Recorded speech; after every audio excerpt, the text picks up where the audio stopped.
My name is Jay Robinson and I live in Frederick, Maryland. This is my second season in the North American Racing League, and I'm excited to drive the 321 car against the best in Division 2. Hi, I'm Brent Cook, driver of the number 67 Epic Fails Motorsports Ferrari, and I'm from Hampton, Virginia. Hey guys, my name is Luan Hot. I'm from Brazil, I'm 20 years old, and I'm racing for you Race BR-W2 Repro GP. Eric Leroy, driver of the number 44 Maxwell Sim Racing Team Ferrari 296 GT3. I'm Thomas Rayleigh, Porsche Cup Season 2 Menace, Porsche Cup Season 3 Pro-Am Champion, and I'm an Epic driver for Epic Fails Motorsports.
second season in the North American Racing League, and I'm excited to drive the 321 car against the best in Division 2.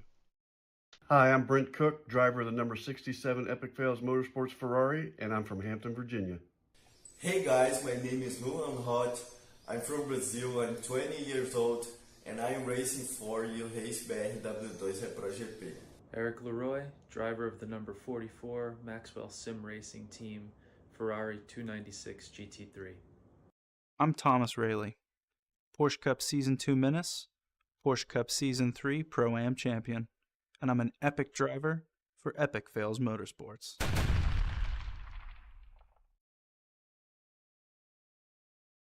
I'm Jay Robinson. You're watching the North American Racing League on Pit Stop TV.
Daytona International Speedway wears the title of the world center of racing and wears it well. Arguments can be made for other venues across the world, but none other comes close to the diversity on display just miles from the beach that made it so famous. That legacy continues into the new year, especially in the months of January and February to kick it all off. Ride along with us this evening for round 4 of the North American Racing League at Daytona International Speedway. Welcome to Pit Stop TV in the virtual Daytona Beach, Florida. My name is Andrew Cardinale IV with Daniel Hull alongside, and it is a pleasure to join you for coverage of NARL GT3 Season number 5. Tonight's coverage is brought to you by Infinite Racing Services, JS Consulting, Victorum, and Whiplash Sim Cams, and we are just moments from heading into the sim for our qualifying session. Practice wrapping up, putting GT3 cars on focus on the high banks of Daytona Beach. Daniel Hall, this is a great place to go racing at any time of the year, but especially here in January, especially with sports cars, especially, of course, on this road course. And it's not quite endurance racing, it's close. I think an hour race, well, 50 minutes in this case, is one of the longer races you'll see across the board. It is just good to be here. Daytona in January, it makes sense. Could not have said it better myself. This track has so much history. The world's center of racing. It's home to NASCAR during February, but January, it's all about the sports car racing. As you can see, we got our track map up here. Uses a good portion of the oval that you'll see NASCAR run, but adds in a little left and right-handed interest to it as well. You'll get the run from the start-finish line at its normal spot down into turn 1, kind of tightens up and leads into an S section in 2, and then 3, 4, 5, 2 horseshoes with a kink in between. That is what is going to make the difference on your lap. Then you head to turn 6, leads you right back onto the high banked oval and into 7 and 8, commonly known as NASCAR 1 and 2. But before you get to NASCAR 3 and 4, yes, you have the Lamar chicane. That is another spot on this track that drivers will need to hit consistently to be quick. That leads them into turn 11 and 12, which is NASCAR 3 and 4. Long run, flat out, all the way from 10 until turn 1. So expect a lot of drafting, a lot of maneuvering, and a lot of strategy through that section of the track. Strategy all around, especially with all the straight line drafting. We're going to see a lot on play this evening. Fuel mileage, I think, will be the most common talk of the evening, and will probably dominate our conversation throughout the course of 50 minutes of racing. Let's take a look at point standings coming into this evening. Of course, Division 1 up first, and Scott Kimbrough doesn't get a win again, but does go P2 at Watkins Glen last week. Miguel Colon was so close. And Jason Allen, worth mentioning, he won last week at Watkins Glen. He is just 2 points out of this top 10. 2 markers behind Scott Reister, climbing his way up the board. I don't know if he'll contend for the championship. We have a couple less races this season than seasons past, but he's certainly going to make a run for it. Jake Luther, also worth mentioning here, the top 3. He's been absolutely consistent, and you cannot ignore the rest of the top, really, 7 or so. I think 40 points is that kind of cutoff where I'm not sure you're going to make it up in time, but right now I think Alec Bergstrom, Andy Miller, Eric Leroy, Adam Brockway, if they got hot right now, Daniel, they are not so far out that they can't get into it. It'd be challenging, but I think they can make that ground up if they play their cards right and maybe have to win out. But come alive right now, they have a chance. Absolutely. They need some solid runs in the next race, in this race, and I mean, not very many races left, so they're going to need to work their way up quick. Jake Luther, Miguel Colon, they could be right there to pounce if Scott makes a mistake. But we'll look at D2 points now. Dan Willis, 23-point lead, a little bit more spaced out than Division 1 is, but you got Ricardo Delgado and Bjorn Stange and Keith Will. All of those guys are fighting for those top 3 spots in the division, and I think with how the points are given out, they could definitely capitalize if someone makes a mistake and finishes behind too many of the other division cars. Yeah, and I think this points battle is close to being decided. I'd imagine at this point in the season, Dan Willis, Ricardo Delgado are kind of the locks as far as the points battle. Maybe Bjorn Stange, but it's hard to ignore just how hot those top two are. I think it's relatively cut and dry. It is worth mentioning, though, guys moving into the top 10 recently, including Avon Dorsey, as well as, I believe, Jeff Fleischman might be a new addition to the top 10. There were a couple of drivers that are in this top 10 for the first time this season, and certainly are worth talking about. I think Delgado might have been the other one. Regardless, moving and shaking here in Division number 2 after last week at Watkins Glen. There has also been a change to the schedule. We'll get to qualifying in a moment, I promise, but Barber has taken over for race number 5 in 2 weeks' time on January 25th. What that means is Willow Springs is cut, Barber slides into its place, and we're going to see a completely different race. I mean, it's a much newer circuit, a much newer design. It's not that kind of old school, I guess, feeling layout. It feels a bit more modern, but it does follow the land really, really nicely. I think we're going to see some quality GT3 racing in the final solo drive these drivers have this season in 2 weeks' time. But first, we have to get through Daytona here this evening. As we mentioned, qualifying already on the track. Let's go down and see how these guys are doing on the track already. Jake Luther on top of the board, car number 19, fastest so far in this qualifying session. And Daniel, we are going to see a healthy portion of Porsches. Absolutely. It looks, scrolling through the standings here, about 95% Porsche in the field tonight. So we will see a lot of them. Seems to be the car of choice at Daytona right now. So we got a couple Mercedes and a couple Audis and a couple Lamborghinis, but I think everyone seemed to go with the Porsches for now, and it's quick. We got the top 13 are all Porsches. Yeah, clearly the Porsche 911 GT3, I should say the 992 specifically, the submodel, if you will, of the 911, is clearly the car to go with. Moradnes has all their drivers, it seems like, in the Porsche. I mean, 10 drivers so far at the top of the order, 11, 12, I'll see, Okendo, that makes 13, Mike Braun, 14, Aaron Beaver, finally our first non-Porsche down in 15th spot currently. He checks in currently from 4th in Division 2 qualifying. Brent Cook, that's another Porsche. How about Andy Miller? That's another Porsche. Charles Hosea, another Porsche.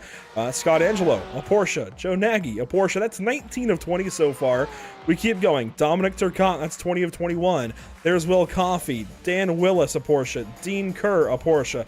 Billy Bowerman, a Porsche. John Sedlak, a Porsche. Stacy Bertrand, a Porsche. Jeff Fleischman, a Porsche. Love 46, a Ferrari. Yes! Yes! Love 46. We got one. Making it 27 of 29.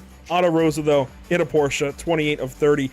We do have a little over 40 cars in the field. I'm sure there's a few more varied car choices at the bottom, but if you want to be up top this evening, clearly you've got to be in a Porsche 992. And up top is Jake Luther in qualifying by 1,000ths of a second over Eric Leroy, two newcomers to the series. Ricardo Delgado currently slated to grid up. Third overall, is fastest in Division 2. There's Jason Allen coming across the line. Thomas Rayleigh, everybody starting to wrap up their runs. Yeah, drivers starting to finish up their qualifying run. Still 2 minutes left, so a couple guys out there with times left to get. We'll see Lucas Souza as he crosses the line for his lap. Not going to go any faster, so he's going to slide in there with a 1:44.625 and call it a qualifying run. Dominic Turcotte first looked through the Le Mans chicane on that backstretch. Really, really important to be smooth through there and get right back to the gas as soon as you can for this long drive. It's flat out. It's two corners, but we know it's at Daytona, so it's flat out. So that run also important, as we'll see him come down. Currently P12. We'll see if he picks up any time this lap by. Does not look like it. A 1:45. Not going to best his 1:44.7.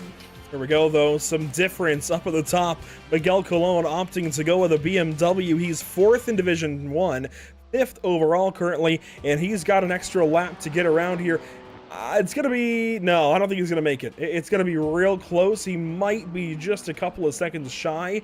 But Miguel Colon in 5th place overall right now. Not so bad of a qualifying effort from a BMW, given the circumstances, given all of the Porsches that are out here this evening.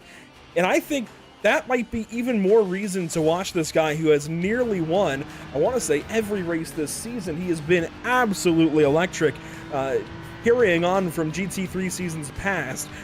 This is a driver you've got to watch for the championship. What, he comes in second or so, I believe. Let's check my notes. Yeah, second, but 14 points back of Kimbrough. Obviously, he's in the picture. I think you have to consider him your favorite if he's able to cut that gap really by anything more than 5 or so points. At that point, he's close enough he can strike. Absolutely. He has shown the speed all season, but it's going to be tough. Scott has been so consistent, running consistently in the top 3 every race. So if Miguel wants a chance, he's going to have to strike and be really quick this week. He will not get back to the line, unfortunately. His last lap will not be completed. That leaves us then with everything else you saw there in qualifying. And let's see the final official tally before we go racing this evening. Checks in at 43 cars. Let's take a look at our weather conditions before we actually get down to the track for our race. 69.8 degrees in the air. A nice partly cloudy evening. 71 degrees on track. Really comfortable conditions. You see not too many clouds in the sky. I might get a little bit of shade, and then we're going to race off into the sunset and likely the evening as well. Hopefully we get some full darkness right there at the end. Whiplash SimCam's race details: 60 minutes of practice, 10 minutes of qualifying. Those have been completed. 50 minutes of racing up next. 55% fuel with these fixed setup cars with the full iRacing GT3 category, including the brand new Audi R8, including the brand new Ferrari 296, and of course the dominant car of the evening, the brand new Porsche 992. As far as the lineup, cars are ready on the backstretch. We're going to talk you through your top 20, then let the rest go. Jake Luther leads us to the green this evening. Eric Leroy will start from second place. Starting third overall, top spot, though, in Division 2, it's Ricardo Delgado looking for a repeat win. Jason Allen would like to do the same. He starts from fourth. Starting fifth place, it's Miguel Colon. So close a week ago at Watkins Glen. He'd like to get that redemption. Ryan Kerr wants to upset everybody else. He starts from sixth. Starting 7th and 8th, Alec Bergstrom, Scott Reister. They, of course, can bump up one spot in their divisional class. Meanwhile, it's Thomas Rayleigh and Lucas Souza to wrap up the top 10. Yep, picking up with P11 will be car 21, Christian Okendo. To his outside, Dominic Turcotte in the 73. Starting 13th will be Brent Cook in the 67, and Aubrey Kundle starting 14th in car 53. Then we got a pair of Division 2 in row number 8. Avon Dorsey in car 7 and Ilya Speaker in car 6. They're going to roll off 15th and 16th. 17th will be the 107 of Mike Braun. To his outside, Aaron Beaver in the 97 Porsche. Rounding out your top 20 is Andy Miller in the 3 and Charles Hosea in car number 100. Watch the rest of the grid go by on the bottom thanks to CC's Business and spot your favorite driver and where they might be starting if they are having to come from the back. You see Love 46 there, 24th. She's been asked about there in the YouTube chat already. Adam Brockway as well in that 12th row rather. And we're going to see a lot of other high-profile drivers, including your round 1 winner, I believe. John Sedlak, I think, is starting back there somewhere. What did we call his name? Yeah, he's starting 27th. There he is. John Sedlak from Firelight Esports. A lot of work to do for the round 1 winner. That said, Daniel, if you had to pick somebody here before we go green, who would it be? I don't know. Miguel Colon in that BMW, he might be able to use that. Maybe draft up on some of these Porsches, get a little bit of an advantage, maybe pull some different fuel strategy. I look to him. He's shown some speed all season. We've got 50 minutes of racing coming up in just a couple of moments. They work off the high banks of NASCAR turn number 4. It has been so famous throughout its history. Down this short chute and into the tri-oval, we're going to see Barty the Flagman release the green flag and get it waving to begin round number 4 of NARL GT3 season number 5. We're off and away down to turn 1 already, mostly single file in the mid-pack. They get spread out, but they're racing up front. Yeah, these drivers sorted out to single file into turn 1 pretty quick. Still about 7th or 8th on back, and then you got some double file side-by-side racing, but they're going to have to sort that out as they go through that S section and then into this horseshoe as we see some moves. Look like Miguel Colon sending it up on the inside in that BMW. 3 wide into that horseshoe, but back in the pack. Looks like everyone's going to be able to get through there pretty clean. but your leader, nobody in front of him, Jake Luther. Oh, crash! There goes Lucas Souza and others. Looks like Scott Reister might be in it as well. Car number 42, he's had his fair share of lap 1 difficulty. Think back to Detroit. He gets turned around in some kind of incident here on the opening lap. Through the kink, out ahead. This is not who should be leading. This is Christian Okendo, who was running in that top 10 around those two drivers of Lucas Souza and Scott Reister. I'd imagine he's going to have to serve a pass-through penalty. Jake Luther will be your race leader. Eric Leroy is second. Then Jason Allen, Division 2 race leader. Ricardo Delgado has already fallen back to 7th overall. That said, he's got plenty of room back to the rest of his class. Look at them all file off of turn 2. Yeah, getting in line, using that draft, trying to stay as close as possible to the car in front of them as they snake their way through the chicane and back onto the NASCAR surface. Through 3 and 4, we might see some moves down into turn 1 from this pack, because these runs they're going to generate are huge, and look to see a lot of moves throughout the night. Well, lap 1 comes to a completion. There goes Okendo down to the pit lane, and everybody will sort on through and find their position through lap number 1. You see some battling. Andy Ray Miller moving around. A lot of them are at this pack in the middle of this group. Let's catch our breaths. We've got to check out what just went on in the middle of our top 10. So it looked like it certainly included Scott Reister. That is not going to go over well. It's definitely going to be a penalty somewhere in the bunch. We'll take a replay, get back to it. A little further back. And Lucas Souza certainly was involved in this as well. So watch the gray, all grayscale 42 car. That was Okendo getting into him. They come back onto the surface. Scott came over to dodge the 21, and they all just went off into the grass. I think that's going to be a pretty cut and dry call from Dino Filippa in race control. Yeah, those two drivers getting into it there and just collecting an innocent bystander, but Okendo definitely getting a penalty. He went through there and onto the other side of the racetrack, so we saw him into the pits, and he'll have to serve that penalty. That's going to set his day back a little farther as we get another look at this. Ooh, 3 wide right behind the incident into the horseshoe, but we'll see right here. Yeah, the drivers got into it, goes off track, and then just a chain reaction. Everybody just kind of bouncing off of each other there. Yeah, I think you can kind of point fingers maybe about the actual spin itself, but that situation definitely caused by Okendo. I don't know if maybe he got a miscommunication or what was going on about how much room he had possibly, but he came over, made contact with Scott Reister, and they got to bumping and banging and spinning eventually. Up front, though, let's focus up. Race leaders Ryan Kerr starting to chase down Eric Leroy and Jake Luther. Luther straight to it from the get-go.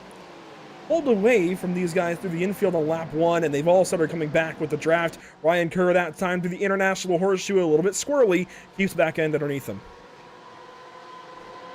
Yeah, Jake Luther getting off to a great start. Now we're on board with Miguel Colon.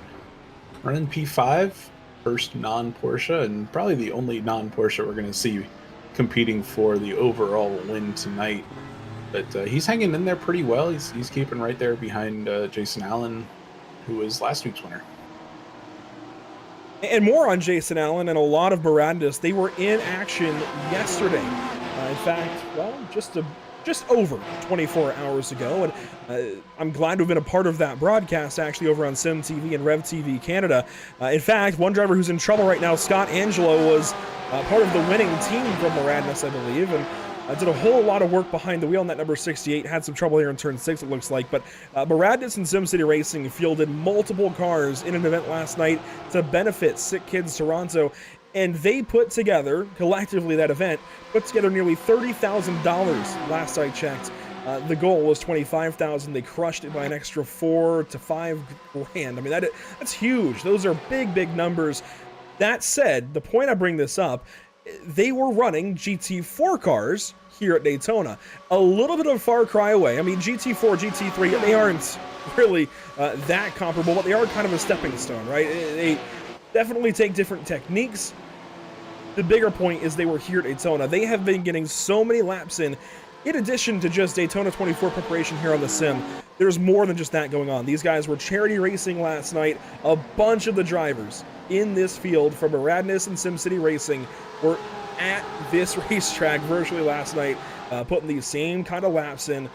They are ready to go, and you're seeing the effects. You've got Ryan Kerr in third, Jason Allen in fourth, Alec Bergstrom in sixth. They have clearly got the data to go fast here today. Yeah, any sort of laps you can put on this track, it's going to help you out. But that's amazing. I didn't know about that. But $30,000 for charity, that is incredible, and just shows how much good sim racing can do as a whole. And it's really awesome to see events like that. But and during the month of January, all sorts of Daytona events and practice and races and everything leading up to the Daytona 24 the virtual Daytona 24 in a few weeks. And per Daniel Morad, who was in that event last night and won the second leg of it, unfortunately his particular car didn't win overall, but his team still did. Per Daniel Morad in the YouTube chat, he's telling us that Eric Leroy has recently been added to the driver ranks over at Moradness, and that might be contributing a little bit to what's going on here at the front. He's working on chasing down Jake Luther, although really probably trying to save fuel, but he's got Ryan Kerr right behind him. He's got Alec Burks from a couple of more cars back, and there are not, there are more Moradness cars not so far back, so clearly Moradness has got this Daytona thing down, with Eric Leroy in second, so long as his connection is able to hold out. He's been added to the driver ranks, though he is finishing the season out with his current team, I believe Miller Racing, so teammate Andy Miller not being left in the dust just yet. Yeah, it's good to see. Kind of stick with what got you there in the first place. But yeah, always interesting to see the team moves and how that plays into to their benefit. So you see Love 46 battling 13th in Division 1, holding off Will Coffey and Mike Braun right there. So some strong competitors right there. Yeah, a lot of moving and shuffling throughout the mid-pack of the field, really even all the way back to about 30th position. In fact, Dan Willis, Billy Bowerman, a couple of drivers certainly worth talking about when you consider that Dan Willis was last week's driver of the day, and he's back here in 32nd spot. Not where he wants to be in any way, shape, or form, but he is, he's 11th in class, he's the points leader. A struggle some day for sure so far, but we're only, not even 10 minutes in, 9 minutes in, if even that. He's got plenty of time to work up through the field. Just an alarming start. Even if you have all this time left, you don't want to be that far behind the 8-ball. He's got work to do. Further ahead, Otto Rosa, Philip Pazurka, that's the battle, 9th and 10th in Division 2. They're 28th and 29th overall, and actually Stacy Bertrand really has to deal with Pazurka there into the bus stop, the Lamar Chicane, as it's newly been renamed, and they sort things out back onto the oval. But we mustn't stray too far from this. Miguel Colon going around the outside. That's P2 from P4 into the first corner of lap number 6. Hello, BMW. We've got ourselves a contender up front. Sending it around the long way. He picked up 2 spots in the turn 1. That is just full commitment. That's later on the brakes than the 2 guys you're going up against, and just having a car under you to pull that off. So that was a move, and we'll see if he has anything to start running down Jake Luther. But yeah, Miguel Colon looking strong right off the bat. And let's, before too long here, go back and take a look at what just happened. Miguel Colon, big time move, and was so close to that first win of the season. I guess second, we'll catch up with the numbers later. I think first win of the season last week at Watkins Glen. Ended up handing it over to Jason Allen because of a fueling mistake, but this was no mistake. Around the outside of Ryan Kerr and Eric Leroy. These guys saving fuel. Miguel wants to move forward in this run. That was big time commitment from the 87 car.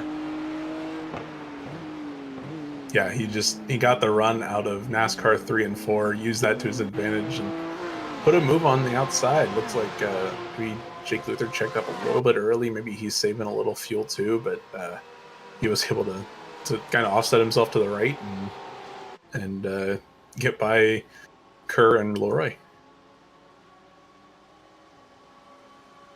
Coming around to complete lap number 6 of an expected 29. And Miguel kind of looks around a little bit again here to turn 1, but certainly makes no move. I wonder how much he's worried about saving fuel, or if he's just going for outright pace. Traditionally, the conversation is fuel saving, right? You want to minimize time in the pit lane when you're going 55 miles per hour. You want to go as fast as you can on the racetrack. At the same time, if you can run a bit lighter, you can be a bit faster on the racetrack in a straight line, which of course is the focus at a place named Daytona. That was interesting from Miguel to be going that ballsy, we'll say, on lap 6. Not what I would have expected, especially from a BMW versus a bunch of Porsches, but I don't know if it's a sign that he isn't saving fuel, but it's certainly a sign that he is aggressive.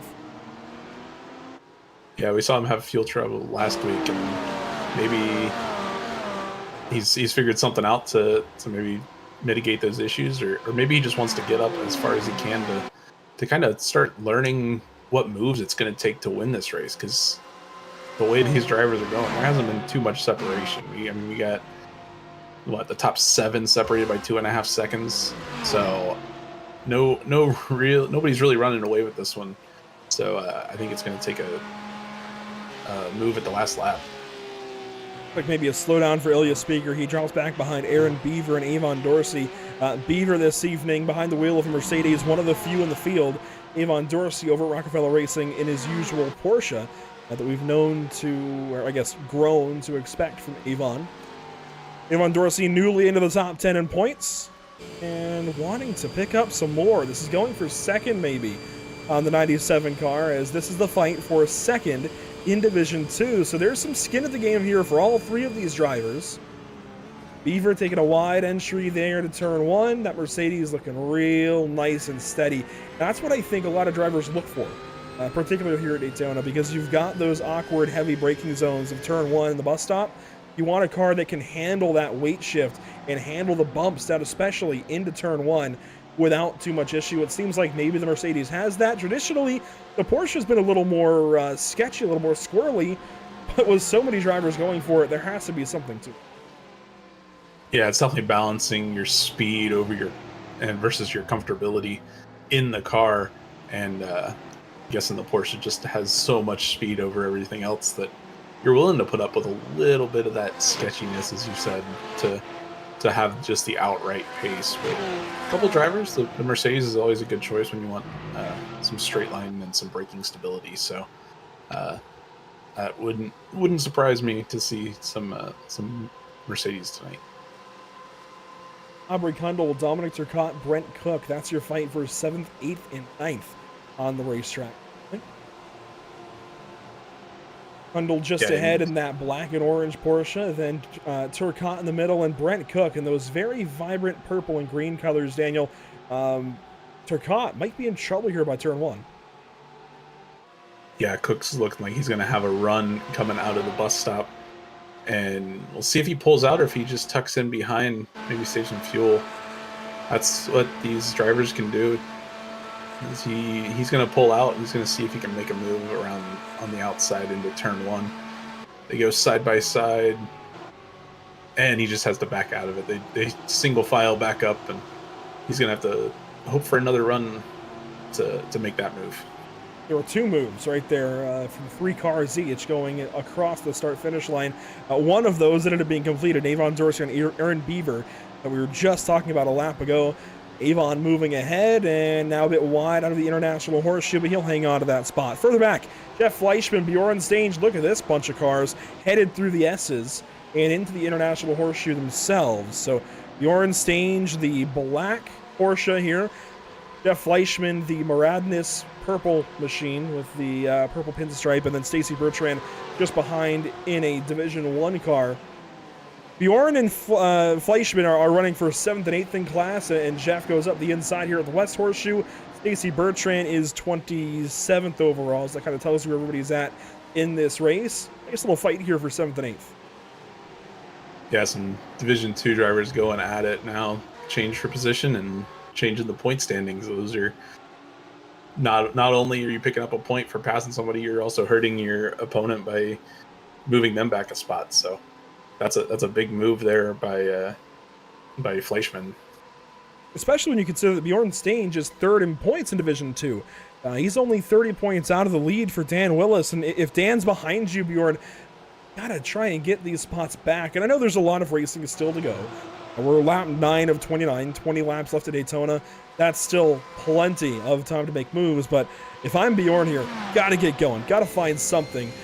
You have an opportunity to really reel Dan in, and maybe you can't make up points on Ricardo, who's checked out in 7th overall, but anything you can make up here on anybody will pay dividends, not just going for the championship, but for points paying and cash paying positions. A bump draft there from Bjorn through the tri-oval, and they sort it out. Maybe side by side into turn 1. And there's Stacy Bertrand. That's going to shuffle the 248 back. That's one more point he's going to lose if she can pass him. Yeah, I could not get that move done into turn 1, but looks like he's going to fend off Stacy and keep that spot. We saw some bump drafting there. I'd expect that to ramp up as this race goes on. We haven't seen much of that this early, but that is something to keep an eye on. Absolutely. Checking in with some drivers that are off the pace. Glenn Dryden is currently position number last in 43rd overall, 19th in Division 2. Charles Hosea also 1 lap down. Thomas Rayleigh has ended up at the back end of the field here. Significant damage on his Porsche 992. And it looks like he started from the pit lane as well, so not sure what's going on for car 420. Christian Okendo, though, in car 21. Of course, we saw what happened on lap 1. He is 40th position, trying to reel some drivers in. Next up on his list would be Austin Tiller here in car number 332, position number 39. He's got 15 seconds up to Timothy Patterson, and just ahead you see Carlos Hosea, who is 1 lap down, but Jay Robinson's up the road, and actually a nice little fight here up onto the oval. A Lamborghini for Jonathan Ballard and a Mercedes for Bob Guadagnoli. This is a nice little surprise fight, if you will. I did not expect this at the back end of the field. 14th, 15th, a Lambo and a Mercedes. Yeah, nice to see some diversity poking its head out there and not being a completely Porsche field. So let's see if those drivers can keep up, and maybe that might be a battle we keep an eye on. Pass made there, maybe not. Contact from Otto Rosa to Dan Willis. Dan charged the back end of turn 1, and oh, there goes Otto Rosa into the grass. Stop that car. Don't go completely across. He is just going to take the corner cut, and don't rejoin. That's not where you want to get back on the track. It'll work, I guess. Not advised, but it worked out. Yeah, that's going to lead to a major penalty there. I know iRacing is very strict on those track cutting rules, and if you cut it that bad, usually it's a major penalty, but that might set Otto back a little bit farther than he was expecting. As we'll get another look at this move into turn 1. That's Otto and in the yellow 98.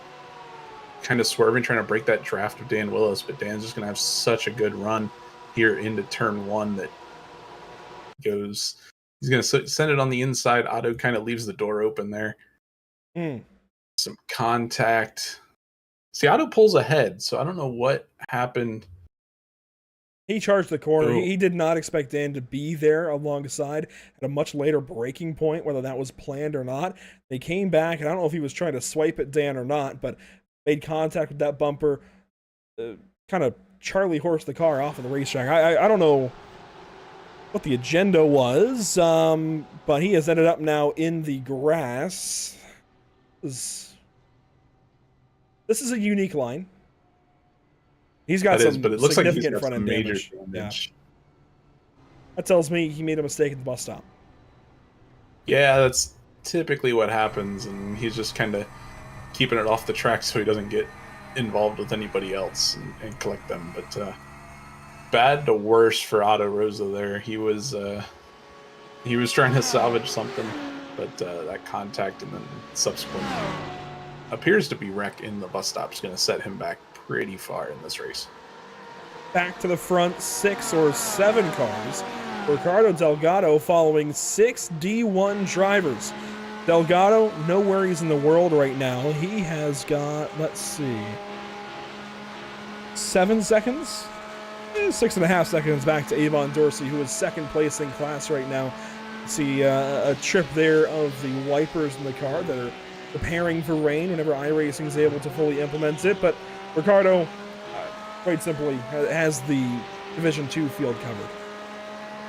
Yeah, he's just managing his race. He's probably saving a decent bit of fuel back here, just kind of following in the tire tracks of the car in front of him, pick up some of that tow, some of that draft, and maybe make a play for the end of the race. But he's got quite the lead over his closest competitor, and quite the lead over Dan Willis, who's ahead of him in points. So he's looking for a big day to make up some ground in the point standings.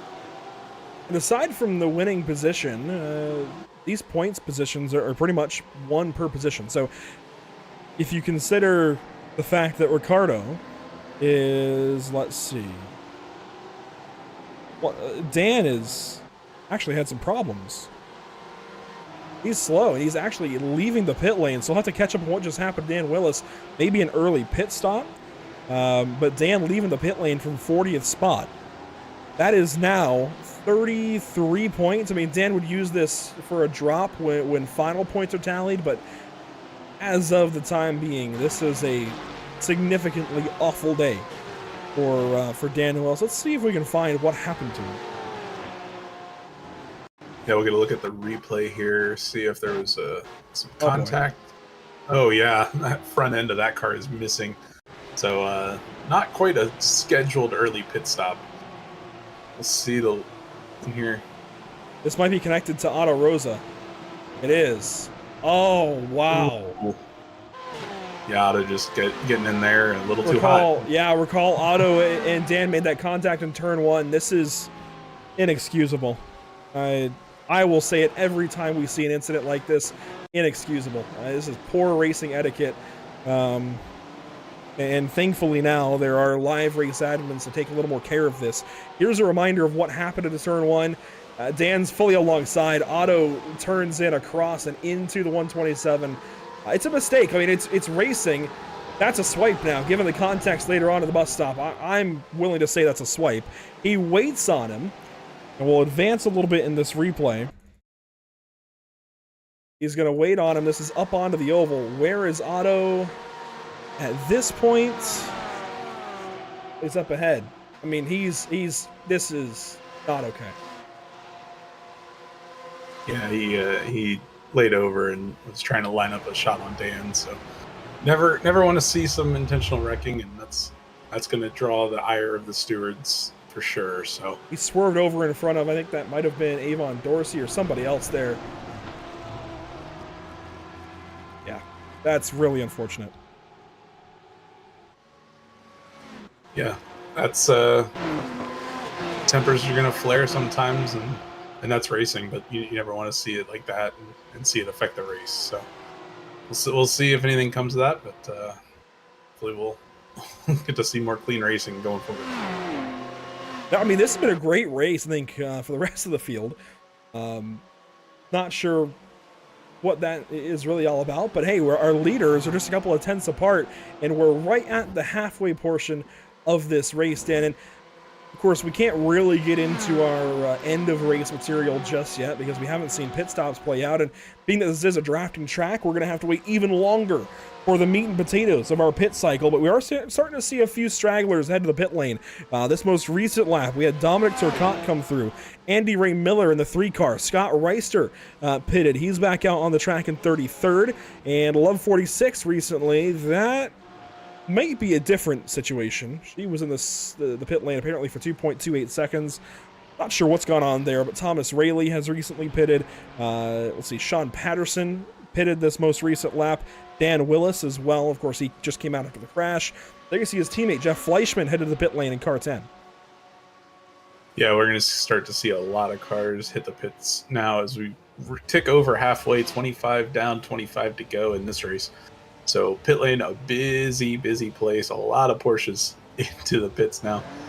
So we'll see who can come out and see who saved fuel. This will be our first chance to see the strategy plays that these drivers have used and see where that leaves them on track. most of the field in the pit lane that lap. Plenty more coming around next time. Ryan Kerr leaves the pits.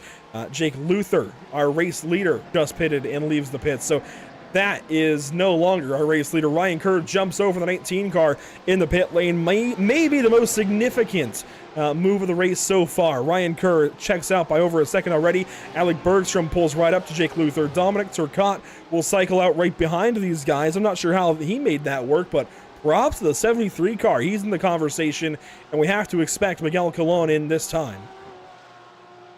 Yeah, top 8 or so still on the track, have not made their pit stops yet, but we'll see them come down the pit lane shortly for sure. So looks like Miguel lining up. Yeah, yep, he's going to duck into else. the pits. He's going to bring the rest of that pack in with him.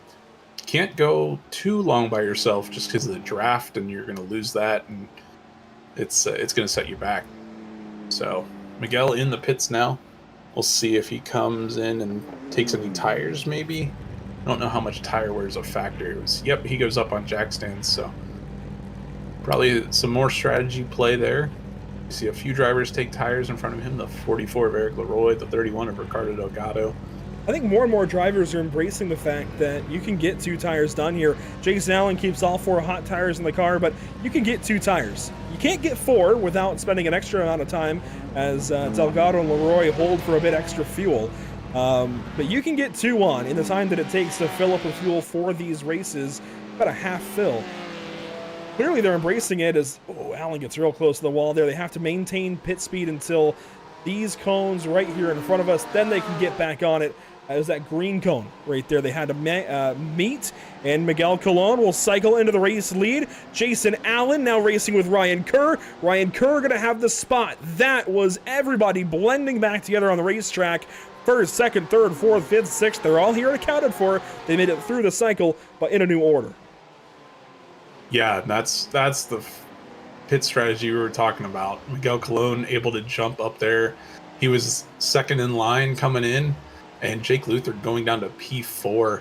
That's the risky run, jumping out to that early lead and being the lead car for this. Everyone else behind you able to save fuel down that long back straightaway and out of the bus stop. So he's going to have some work to do. He may have had to take more fuel on and may need more fuel for the second half of this race, but he'll have some work to do to get back up to the lead. Keep in mind, Jake led the entirety of that first run. He was out front, taking the brunt of the air and not able to draft. So he had to overfill compared to the rest of these guys. 22.8 seconds in his box. That's the longest of all top 9 drivers on the racetrack currently. That is a huge, huge hit to Jake, but it makes sense. Completely makes sense for Jake Luther. At the same time, if he was able to get a little bit of extra fuel in the car compared to these other guys, he might be able to draft back to the lead where these guys might want to save fuel. As here we go for the race lead. Miguel Colon defending Ryan Kerr. I'm not sure how serious that challenge was, but at this point in the race, 21 minutes to go, you certainly want to start to poke and prod that nose around and test your competition, see where they're strong and see where they're not. Yeah, just to show the nose, say, hey, I'm right here. Don't think you're by yourself. So yeah, I think that's going to be what's this last 20 minutes is going to be all about, is setting yourself up for that last lap move, getting your car in a position, getting up to P2, maybe even P3 you might have a chance. If you're close enough, you might be able to make a move like that from that spot. So these drivers, that's what this last 20 minutes is going to be about, finding the right spot to make your move and executing it. Good to see Nathan Olson in the chat. He was a part of the overall team-winning effort from Mirandus M Squad last night for the Sick Kids charity event put on by HIP Motorsports in Canada. Check them out if you're up in the area. Certainly check that broadcast out if it re-airs on Rev TV or over on Sim TV on YouTube or HIP Motorsports on Twitch. Good to see Nathan out in the chat regardless. Our top 5 drivers. We've got two different Madness M Squad drivers, so his teammates technically in the top 5. Miguel Colon leading, though, through the pit stops. He took a time in the pit box of 21.4 seconds. A bit longer than that of Ryan Kerr at 20.9, and even Jason Allen at 19.9. Clearly, Jason has been doing some saving, and you used to be able to put the clutch in and coast off into these corners. It's a bit different now. I don't believe you can clutch anymore. I'm pretty sure iRacing took care of that. But you can do a whole lot of short shifting. You can wait a little bit longer on these downshifts if you can brake without engine braking. There are plenty of techniques in addition to just drafting that you can use. Yeah, there's so many techniques, so many different knobs these drivers can turn and use that to their advantage. And really helps these drivers figure out what's fuel strategy. Fuel strategy will work for them, and figure out that that's what this practice is all about. That's what all the practice leading up to this race and all the practice they're going to do for the Daytona 24 hours. That's all going to lead into their fuel strategy, and we're seeing a glimpse of it tonight, albeit in a little bit shorter of a race, but all the as competitive, all the same. As our leaders fuel save up front, let's check back through some of the rest of the field. Here's Adam Brockway, P10 in Division 1. He's got some nose damage, but then Ilya Speaker, Avon Dorsey, they are teammates battling around for the 3rd position in Division 2. So one of them will get podium, one of them won't if things hold. A little ways ahead of those two, how about Aaron Beaver in that Merc? He was able to pull away from those guys in the pit cycle despite taking a little more fuel than Ilya. He had a pretty quick pit time. Faster, certainly, than Avon Dorsey, who overfilled, it looks like, but a little bit slower than Ilya Speaker. I'm not sure why then Ilya came out behind Aaron, but regardless, Aaron Beaver P2 doing well for himself. And this is the point where we have to really start to consider, who do we want to select for driver of the day? Whoever we pick has the chance to be voted in to get $10, and no pressure here, Daniel, but we have to start thinking about it as Alec Bergstrom goes purple from position number 5. Maybe he's in the running for our choice. Yeah, it's going to be tough to determine who's going to be it without seeing the last lap, because I think this race and driver of the day and everything tied along with it's going to be coming down to the last lap and who can make the final move and pull it off. And yeah, I'd save your driver of the day votes until as late as you can. I would agree. It's just the nature of Daytona, but we have to make them here soon. We'll wait a few more minutes, kind of survey what's going on and what might be changing, especially because Ricardo Delgado has fallen back to the 9th position overall. He is only about 4 seconds ahead of Aaron Beaver or less. I'm not sure what's going on for Car 31, but something is developing for that Sim PR machine. Sinking through the field. He qualified 3rd. He's got the pace. What is going on for Ricardo? Underneath the hood, maybe, or behind the wheel, something is different. His last lap, a 1:45.446, his best lap, nearly a second faster as he watches those two Porsches battle ahead. That's Dominic Turcotte getting passed up by Aubrey Kundle into the wall chicane. Yeah, I don't know what's gone on, but maybe got stuck behind some battles like that, and that can really kill the momentum of that whole pack. And well, he was ahead of these guys. That, well, you start losing the momentum, and it's tough to get it back sometimes. So we'll see if he can recover and keep ahead of the rest of the Division 2 drivers. But yeah, he is falling back and almost into the clutches of Aaron Beaver in P2. A little further back, some in-class battling as Jose will have to pit after his early issues. Will Coffey, Scott Angelo, Joe Nagy, all Division 1 drivers. They are 16th, 17th, 18th on the racetrack overall. 12th, 13th, 14th in class. Angelo pokes around the outside. He had some time up at the very front of the field last night in that Sick Kids race here at Daytona in those GT4s. He's plenty experienced here. I would like to put a nice little bow tie on this event, maybe work into the top 10 in class. That might be a little bit out of reach. Still, solid effort there. And solid effort from Radness all around. All of these guys who are really every driver in this field, I'm sure, is doing more than just racing here in the North American Racing League. I'm sure they're doing a whole lot more this week, especially at Daytona, putting in laps for the 24, which is what, next weekend? The Roar is this weekend. So across different cars, across different disciplines, maybe, as it's just been announced that we can say IndyCar on a broadcast again. There's a lot going on these days on the sim. Before we take it away briefly, and this is going to impact our driver of the day of votes, we have to look at position gained. There are some staggering numbers at the bottom. At the top, it's relatively calm, though.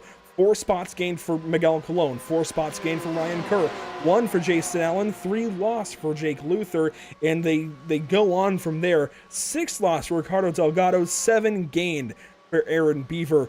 That is significantly going to influence at least me in who I nominate in my couple of nominations for driver of the day. Yeah, that'll play a big role into it. If you want me to start making my picks now, I think that's what you were leading me into. Sure, I mean, yeah, if you want to. We're as you mentioned, we kind of have to wait for the last lap, but we don't really have an option. At some point, we have to select so these fans have enough time to vote. So I'll go ahead and put you on the spot. All right, I will. I'll start it off. I'll go with Jake Luther. He qualified first. He's fallen back through the pit cycle, but he's got the speed. I don't think he's quite content with 4th, and I don't think he's done making moves. So I think I'm going to nominate Jake Luther for my first driver of the day. Pretty solid selection, running position number 4, 13 laps led, dominated that opening stint. That said, I mean, it is Daytona. How much of it is domination? How much of it is playing in the draft? I'm going to move down to Division 2 then and grab Aaron Beaver easily, I think, is a nomination for driver of the day. Up 7 spots in the middle of the pack. That's hard to do. When you get separated lap 1 with an incident in the kink, it's difficult to grab those positions and stay disciplined. And when you have the pressure of teammates working on you from Avon Dorsey and Ilya Speaker at Rockefeller Racing, that's tough to maintain under pressure. And as a Division 2 driver, he is into 11th overall and has been getting closer, at least, to Ricardo Delgado. Whether or not he gets there, I don't know. But certainly an impressive driver, and he's in a Mercedes, which clearly is not the car of choice.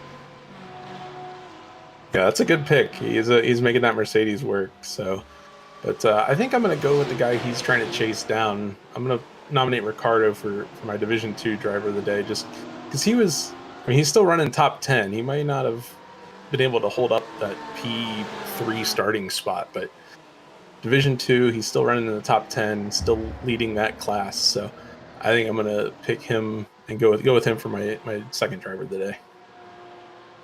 Well, now I have to do some thinking and catch up a little bit, as I think Jason Allen is a tad bit miffed with Jake Luther behind. There was a bit of a moment there to turn 1, and I'm glad I switched to it just in time to catch whatever was going on. I'm going to compile who we've selected so far. I'm doing this on the fly. That's how live TV works. You selected Jake Luther. I then went back to the 97 of Aaron Beaver in Division 2. I'm going to pick now the Division 1 driver, as you also selected Division 2 leader Ricardo Delgado. So who do I want to grab perusing through these front runners? Really nobody in Division 1 has made significant progress that I can see, although maybe John Sedlak. He actually started 27th. He's up 15 spots. Brent Cook started 13th. He's up a few. And Sedlak is a decent option. Brockway is up 10 spots. Bill Coffey, he's up 10. Blake Scott, he's up from 36th to 17th. That's 19 positions at Daytona. If this was a NASCAR race, that wouldn't be all that impressive. In a road race, that is huge. The field gets strung out. It's hard to make those spots back up. But I'm going to have to say the top 10. We've seen this before out of Miguel Colon this season. We're seeing it again. Is this maybe the night that he goes to victory lane? Obviously, he's got to defend from the cars, the battles behind, but he's doing it in a car that is not chosen yet from these other front runners. I'm going to have to take Miguel Colon and hope that I'm not jinxing him this week to go ahead and go for that race win. I don't know how you can steer too far away from somebody who is not only running well and leading tonight, but has been doing this for weeks on end. With solid choice. with all that said and my monologue over, the poll will go up on YouTube and you can make your votes. I almost went Ryan Kerr because we haven't seen a lot of him yet this season, but we've seen a lot of Miguel. He's winless so far. This might be the night at the biggest wild card of the season that he can finally get it done. Yeah, he would love to get that monkey off his back and get the win tonight. He's been close quite a few times this season, and he's just gonna hope that he can maintain this lead out front, lead this pack, and no one comes charging through at the last second. But we'll see. As we're down 9.5 minutes left, I think some of these drivers are gonna have to start figuring out where their positions are, where they can make the moves, and start losing some of that fuel saving strategy and start making some of the racecraft strategy and make the moves to get them to the front and where they want to be. Watching from Miguel Colon's perspective, looking back at Ryan Kerr and the rest of the top 5, it's rare you find 5 sports cars stay together like this at Daytona through a pit stop, but props to this entire top 5. Any one of these drivers could be nominated for driver of the day. I'm intrigued to see who ends up taking the vote. I want to update you on Division 2, what's happening there. Ricardo Delgado still has the race lead. He's been drafting off of Dominic Turcotte, who is still up and battling with Aubrey Kundal, and it seems like that's where Ricardo's going to fit in today. 6 seconds and now growing that lead back away from Aaron Beaver, who has company. That is Adam Brockway trying to get by. John Sedlak just went by, so Division 1 has caught up to Aaron Beaver in Division 2. They're going by and now mitigating whatever he was planning to gain from this race. That's a big slap in the face. Within 10 minutes, these guys catch you from behind, and you're now losing points. Yeah, he's going to want to hook his trailer to those 2 cars in front and try to draft up on them as they try to run down Brent Cook and Ricardo Delgado and Dominic Turcotte, all the drivers in front of them. So he's going to try to use that draft and stay really close to these guys, even though they just got by him, to hopefully, for him, get up there and maybe challenge for this win. Meanwhile, newly Aerokinetics driver is Blake Scott, working here on Will Coffey. These drivers running for 16th and 17th overall, 12th and 13th in Division number 1. A nice little fight, maybe. Let's see where Blake goes. These are a couple of drivers that have been around for a few seasons now here in the North American Racing League and making some noise in the mid-pack today. Blake stays in line. And again, I go back to fuel saving and drafting games. Maybe not so much fuel saving now. You should be at your number, or maybe you're in panic mode, but you certainly do not want to be the leader going into the last lap. You want to be the leader coming into the tri-oval to take the checkers.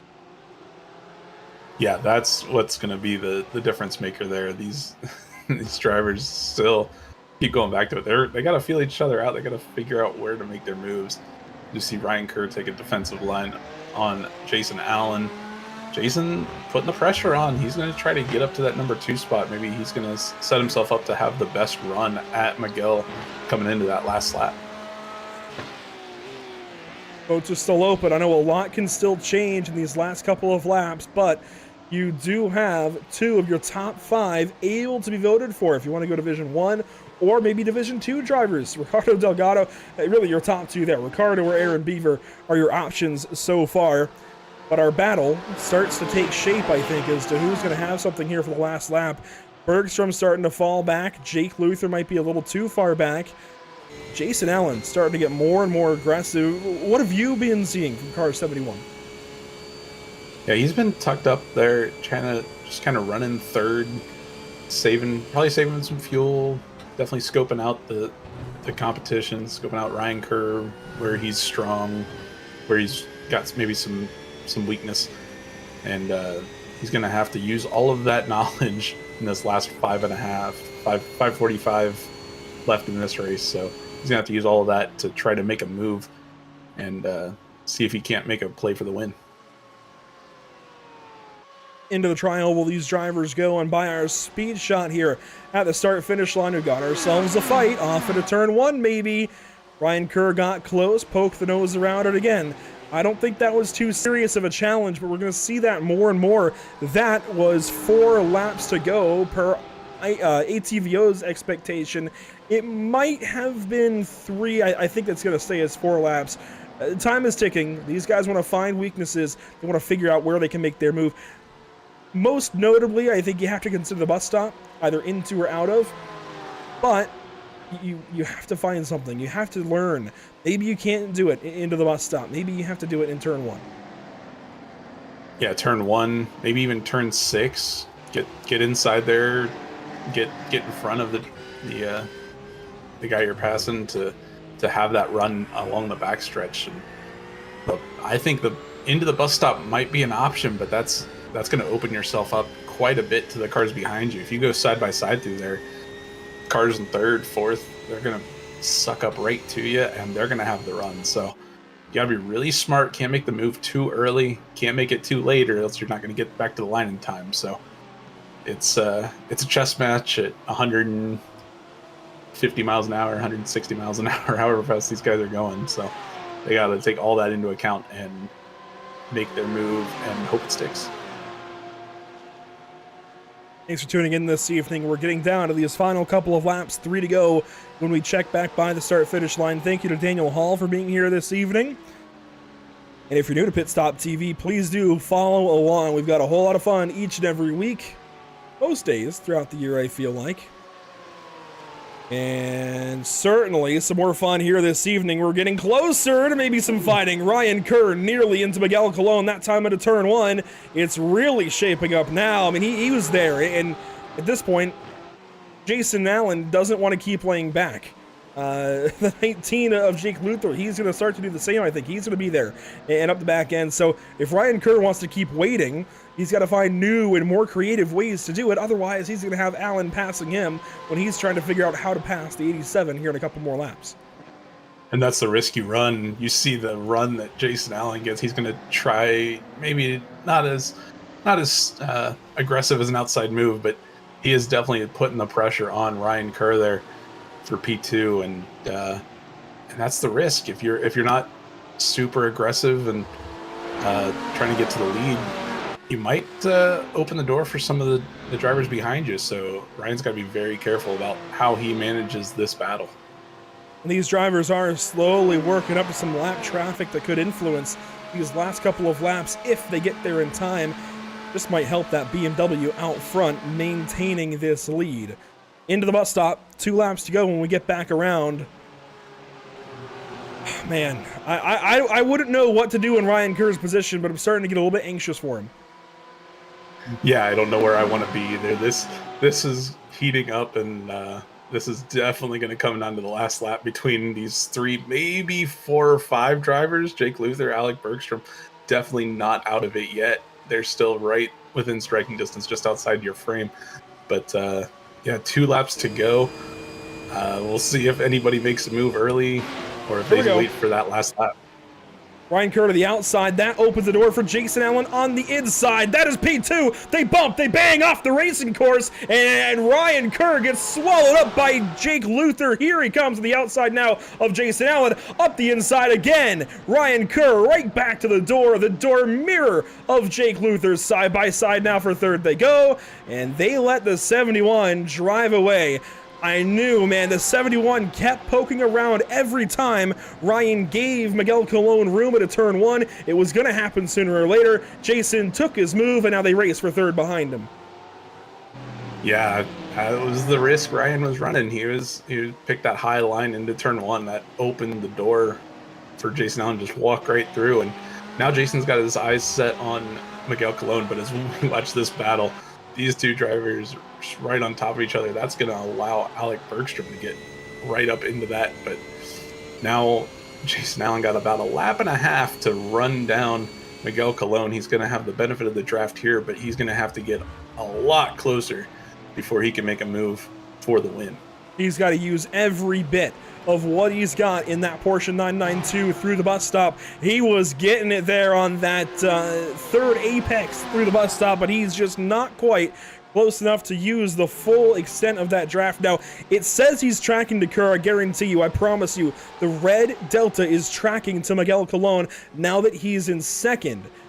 He's pulling. He's definitely closing in, but with the white flag out, brought to you by Whiplash Simcams, is it maybe too little too late? Does he have time to get it done on this final lap? Yeah, he's going to need to put in the lap of his life in order to run down Miguel Colon, but we'll see. But the battle behind them is really intense now. We got two Muradinez cars and Jake Luther leading both of them. He was able to benefit from that move into turn one a couple laps ago, but I don't think he's going to have quite enough of race left to make a move for the win. This is what Jason Allen has to do. Pull the 10s in the infield. Get close to Miguel, leaving turn 6 and back up onto the oval. He's gotten closer as we've got a problem for Adam Brockway. He's into the pit lane. Dominic Turcotte also pitting, coming to the white flag. The mismanaged fuel, much like Miguel Colon a week ago. That said, Miguel, he's good so far. It's another bus stop chicane. Can he get through with fuel, or does he cough up another win to Jason Allen? We're going to find out here in about 10, 15 more seconds. Yeah, Jason trying to reel him in, but he knows time is running out. He's going to need a miracle at this point, I think. He needs to get through this bus stop and just have the run of his life coming out of it. Miguel into the bus stop, through there, clean. I don't know, he made up some ground, but I don't think he's going to have quite enough. Miguel starting to pull up on those lapped cars. I think he might just have a Delta himself. And so long as Miguel Colon has the fuel to make it back to the start-finish line under power, it looks like the New Englander is going to go to victory lane in Daytona. Win confirmed. Maybe your driver of the day as well. Miguel Colon finally to victory lane this season. Yeah, he was able to hold off that win, hold off those drivers and get that win. So congrats to him, and that was quite the race. Well managed by him. Ricardo Delgado will, of course, hang on to that win in Division 2. Nothing changed there. John Sedlak, props to him. He races into the top 10 as Aaron Beaver, maybe with problems the last lap. I'm waiting on time against scoring to catch up here. But it's time against scoring on one screen is telling me he's going to, there we go, it's corrected. He will still take second as other drivers come across the line now. Dean Kerr comes on through, Wayne Gernon. How about Lucas Souza comes across the line, Bjorn Stange, a nice little fight here at the line. Oh, and he gets Billy Barham at the last moment. And that's the run you can get at Daytona. That's going to hurt that Billy just giving it up right at the end as we see another battle coming down the backstretch. Yeah, these were those lap cars ahead of the leaders. This is Thomas Raley, Austin Tiller. They're in different classes here, Dan, but look at them run side by side right to the first apex of the bus stop. Yeah, side by side. I don't think that's going to quite allow the car behind them, but the car behind is going to have a bit of a run. We'll see if he can make another move like was done on Billy Bowerman to get a nice in-car shot of this. See how quick you can just catch up to the back end of that car. He's going to make a move to the outside. Is he going to have enough? A little bit of a side draft? I don't think so. I think the 332 is going to hold him off. Sure enough, that was Austin Tiller holding off Thomas Raley for that overall position and a point for himself. Everybody else comes across the line. Looks like Adam Brockway maybe has to tow. He is located just to the turn 4 side of the start-finish line, and he is the one driver it looks like we're waiting on for results to take over and become not technically official, but official. And I don't know if he had to pit for fuel or what went on here for Brockway, but he is stuck just to the wrong side of the start-finish. Regardless, I think finally the results will go, and yes, race over technically. We can start to talk about these results. What a race we just saw come to a close, come to a precipice for those final couple of positions. That was absolutely amazing stuff. And realistically, the whole race hinges here, Daniel, on that move from Jason Allen on Ryan Kerr. Without that move, everything is completely different up front. We've got a whole different picture. Yeah, that move really set the tone and decided this race. And Miguel was not the one to make it, but he certainly was the one to benefit from it. So he's gonna be thanking his lucky stars that he was able to be in the right spot. And sometimes the right spot is first. Usually it's tough because you only have so much you can do to defend against a run. But the run didn't come this time, and he was the benefactor of it. I'm looking for, and I think I have just found that moment where Jason Allen completely changes the shape of this race. We're going to see this one more time before we head to results and interviews. This is worth watching again. So take a look at Jason Allen coming into this turn one moment with 2 laps to go. Ryan Kerr goes wide to kind of give a berth to Miguel Colon and just opens up the door. That had writing all over the walls. It was going to happen sooner or later. I'm very surprised that Ryan Kerr left that door open there with 2 to go. Yeah, I think just a mental lapse of not realizing how close Jason was behind him. And if you leave the door open like that, someone's going to walk right through it. And Jason was the one to do that tonight. So it was, kind of inside-outside lane choice on the into turn 1. And then, some contact. I don't know if we captured that the first time around, but wow, that could have been disastrous for both of them. But Jason was able to hang on to it, and he was able to hold on to P2. Not enough of a run on Miguel the last lap. And frustratingly for Ryan Kerr, remember, he's just trying to give room to Miguel Colon here. Opens up the door. Here comes Jason Allen. Frustratingly, he's going to end up finishing 4th place. Jason's taking the opportunity, right? He ends up kind of clearing himself. I'm going to be honest with you. As annoying as that's got to be for Ryan, we see World Championship drivers do it in Formula One. Whether or not it's right or not, we see the example set in Formula One. If you've got 95% of the position, take the last 5% and walk away. You can debate about it all night long, but we see Max Verstappen and Lewis Hamilton do it to each other. If they do it and make it work, I don't know how you can argue against doing it for a chance at a win here in one of the larger road leagues on iRacing. That all changed the entire dynamic of this fight and completely affected whether or not Miguel Colon had company. It works out. It's money made for Jason Allen. You could argue that maybe he could have waited and potentially grabbed a better spot, but hey, he's going for a race win. He took his opportunity when he saw it and ends up P2. Let's walk through our race results, then talk to some drivers after 50 minutes of hard racing here at Daytona. Up front, of course, Miguel Colon with the race win. There we go. Let's update that properly. Led 16 laps this evening and goes to victory lane. Jason Allen goes second in that battle we just well documented. Jake Luther third. Ryan Kerr, Alec Bergstrom make up the rest of the top 5. Eric Leroy is 6th. And it's worth mentioning he is now over at Muradness, away from North American Racing League competition. We'll be joining them, I'm sure, in any future seasons. Aubrey Kundal goes 7th. A pretty solid day for him to move up through the field. Ricardo Delgado goes 8th and takes the D2 win. Brent Cook, John Sadilak just get into the top 10. Yeah, first car outside the top 10 is P2 in Division 2, Aaron Beaver. He was coming there at the end, but didn't have quite enough to get Ricardo. Avon Dorsey, Elias Speaker, pair of D2 drivers right behind him, P12 and 13. Blake Scott, huge comeback. He was way down in the starting order and good rebound to bring it home 14th. Will Coffey, another big mover. He's going to be 15th. Andy Ray Miller in car 3, bringing home 16th. Dean Kerr, our 5th place in Division 2, bringing home 17th. Scott Reister rebounding from that early race incident. Finished P18, Dominic Turcotte in 19th, and Wayne Grennan in P20. 21st through 30th looks like this. We'll kind of highlight those that made noise the rest of the way. Jeff Fleischman certainly had some good battles. Lucas Souza had trouble there at the beginning with Scott Reister and Christian Okendo. Bjorn Stange, that's way down the order for Bjorn. He had a great opportunity tonight, was higher up in the running earlier.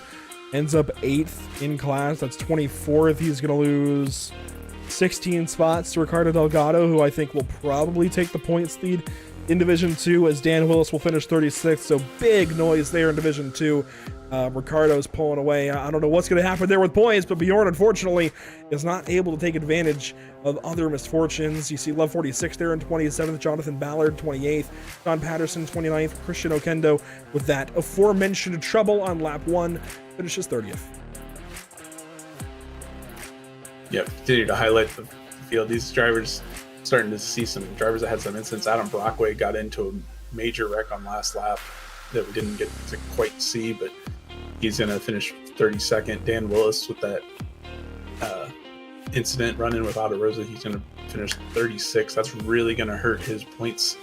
And points leader coming in, we'll see how it all shakes out, but I doubt he will be the point leader in Division 2 after this week. You see the rest of the order. Drivers one lap down: Dan Willis, Timothy Patterson, Joe Nagy, Charles Hosea, and Scott Angelo, Mike Braun, Ada Rosa. Drivers that had some major issues, 9, 14, 29 laps. Yeah, that's rough nights for those guys. And, they're going to look forward to Barber next week, or 2 weeks. That they will. But first up, how about Miguel Colon, race winner this evening? I don't think there could have been any better gift here at Daytona than what happened behind you, Miguel. Every lap, the same thing. Ryan Curdy, you're outside in turn 1. I'm sure at some point you were expecting a move until they got side by side behind you and you were able to pull away. But tell us, what was it like from your perspective in the car watching that fight behind you? Man, I have to say, like, that last, I was like watching all the time in every single lap. It's like, when they're gonna make the move so I could get away on this and get a nice gap. And when I actually saw it happen, I was like, okay, let me focus in front. I saw like they tangle a little bit, give me breathing room for like 0.9 seconds, 1 second with them. I was like, this is pretty enough for me, so I don't have to push to make any mistake. You know, I slowed down a little bit my pace, but we're just trying to keep the car on track. I'm bringing the win, you know. I made a couple mistakes in Pro Atlanta. The last race, I run out of fuel when I had the car maybe to win the race that day. And this time, I was working on those mistakes to ensure that I didn't do it this time.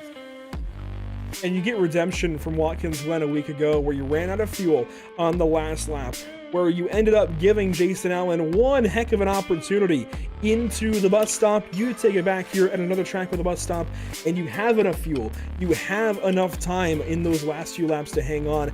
How sweet is this redemption this evening, especially when we've got Porsche Cup for 90% of the field, and you're out here in a BMW?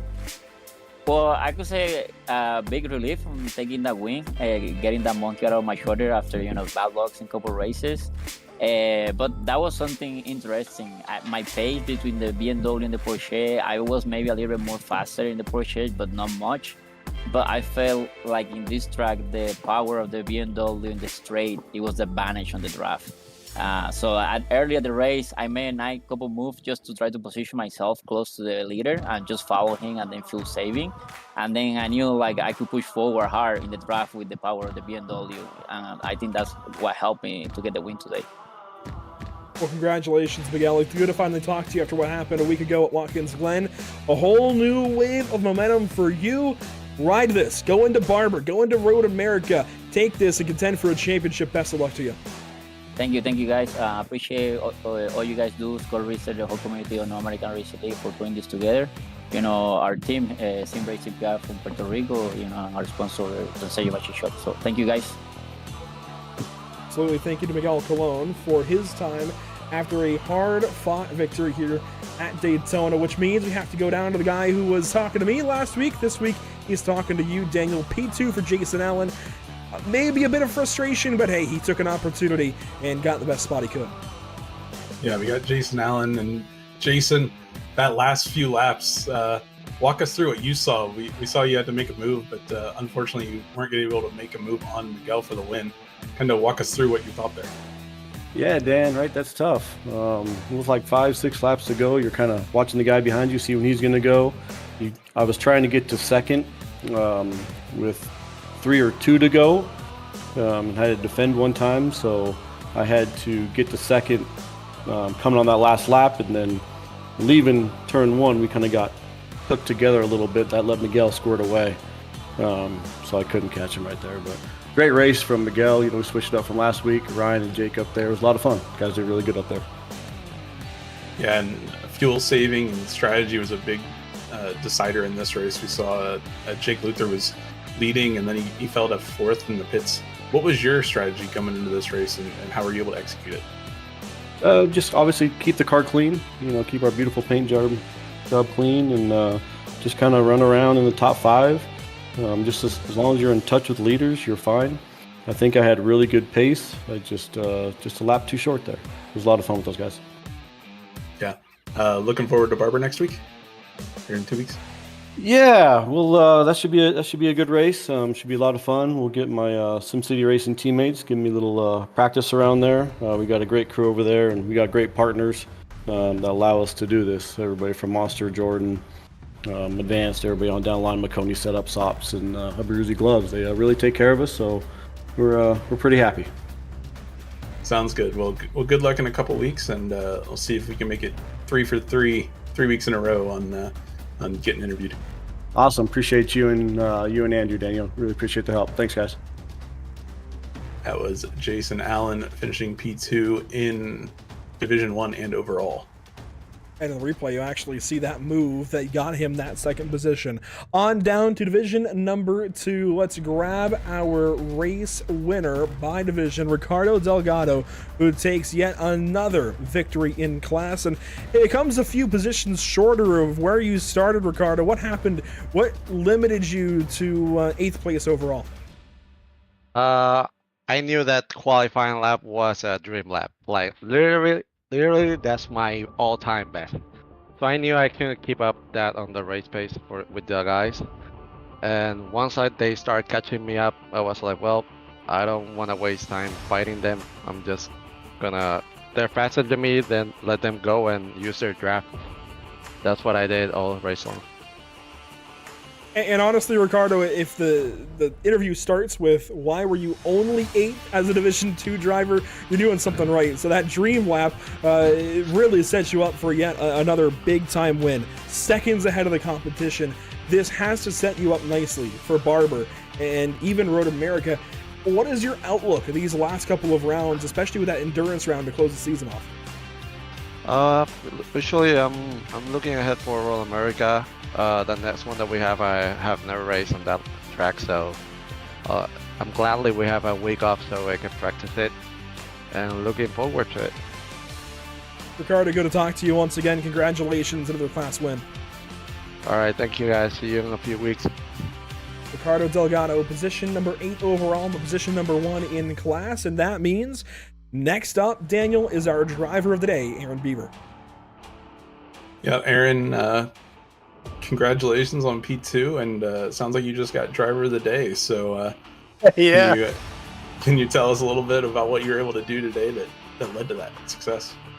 Well, I had a pretty good qualifying lap for me, and then I had the Rockefeller 2 cars there behind me, and we kind of got in a line, and we really did that whole first run just together.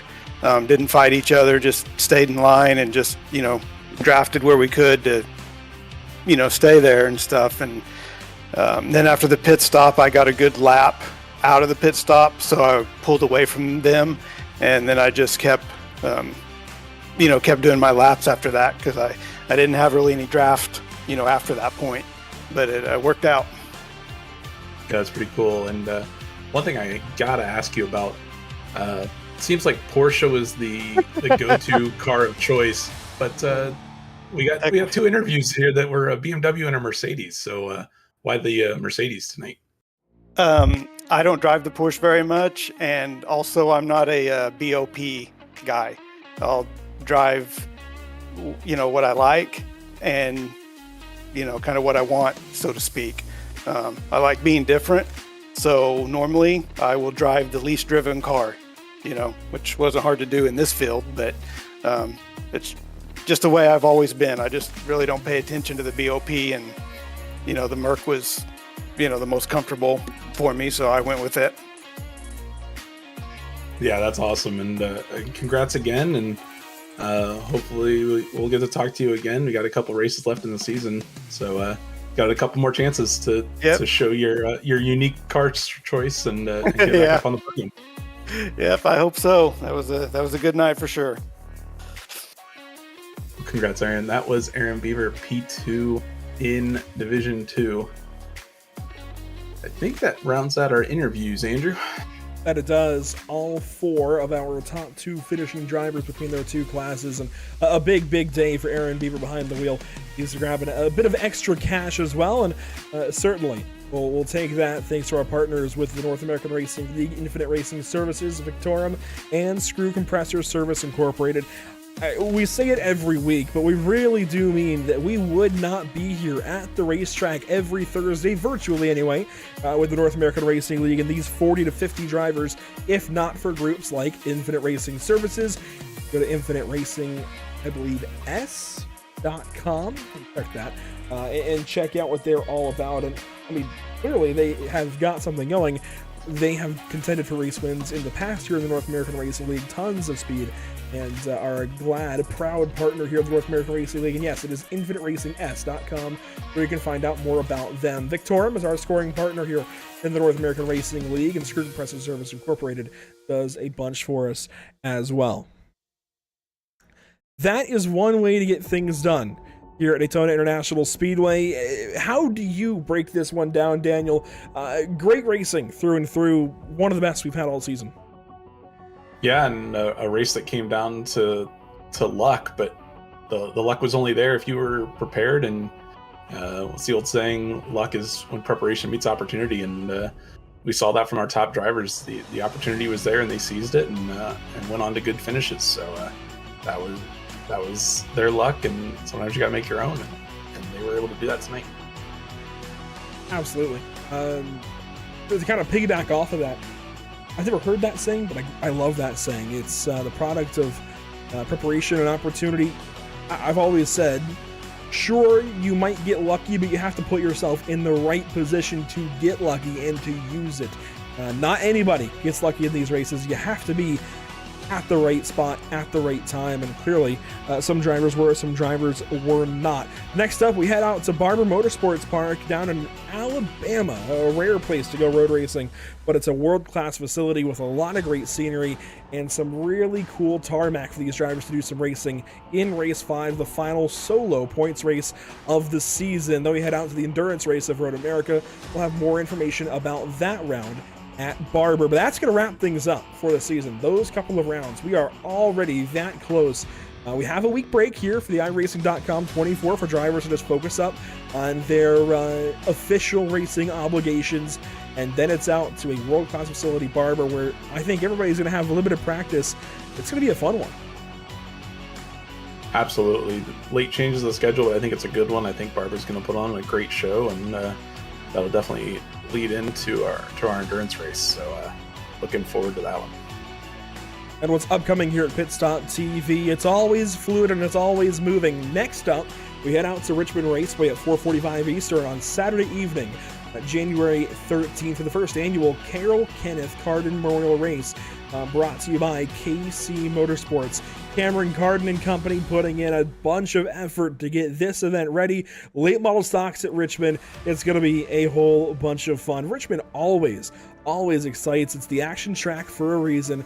Tune in Saturday night. Then Tuesday, we've been hyping this up for a couple of weeks now, this event at Texas on the road course for street stocks with Lucky Motorsports Solutions. Unfortunately, due to a tornado that ripped through a rural part of North Carolina, just a couple of miles from me, well, I didn't have power on Tuesday evening, and more unfortunately, we did lose a member of the community in that. And if you're in the area of the tornado, Claremont, Catawba, definitely consider donating to those who have been displaced from their homes, who have nowhere to go when an unwarned and unwatched, I guess, no tornado warning, no tornado watch for the county.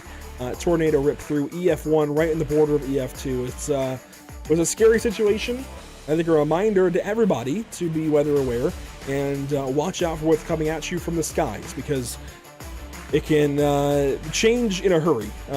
That said, that is why this race has been moved from January 9th to January 16th. We had no power, had to push the race back, and now we're going racing this coming Tuesday, right as most of the country goes through a big cold snap, especially up in the Midwest. It's going to be chilly. Again, be weather aware, be warm, be ready for it. It's going to happen in a hurry. Then we have about a week off until January 23rd when we go racing at Five Flags Speedway with the same group of drivers. We might have some more happening. Keep an eye on Pit Stop TV socials. It sounds like we might have a little more going on here in the month of January. Just got to keep an eye out, Daniel. for what we have coming up next. Yeah, don't miss any of the action. Keep up to date with Pit Stop TV, Facebook, Instagram, Twitter, all the usual places. Pit Stop TV, you can search them up and find them there. Twitch and YouTube as well as Kick.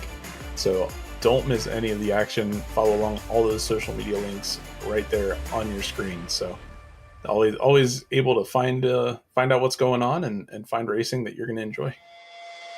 As mentioned earlier, a big shout out to our partners here, Infinite Racing Services like Torum and Screw Compressor Service Incorporated, as well as our partners with the channel, Whiplash Simcams, ATVO, and CC's Business. There was an incident on the last lap that you mentioned. We're going to cover it briefly.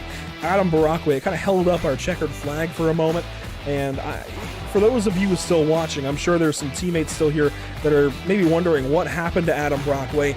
This is going to be it. It's going to be in turns 1 and 2, and we saw a bit of these two actually in the closing laps. Brent Cook right there, and this is the battle for the final 3 spots, or final 2 spots or so of our top 10.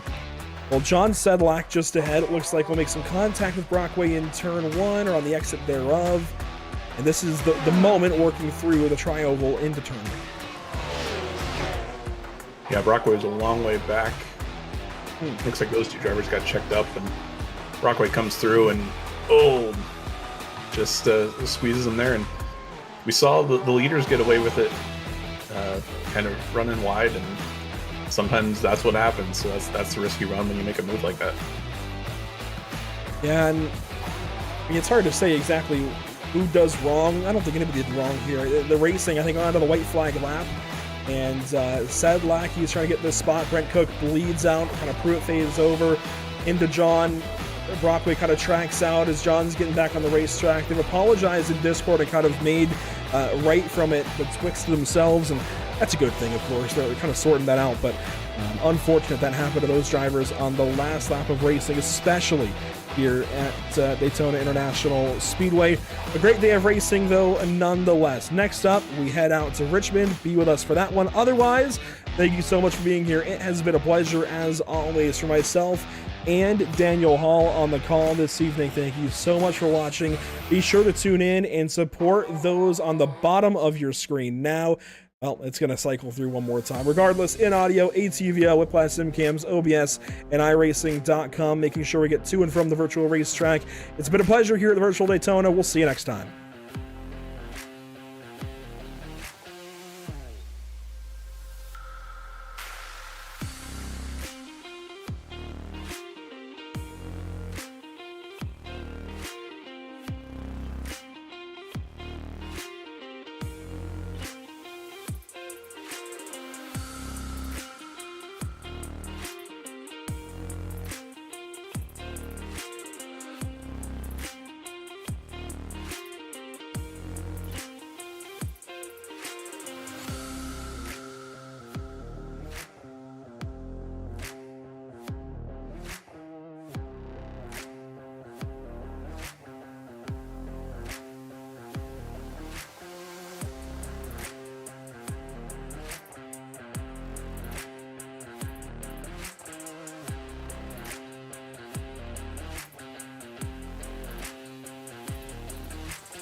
I'm Mulan Hot, and you are watching North American Racing League on Pit Stop TV.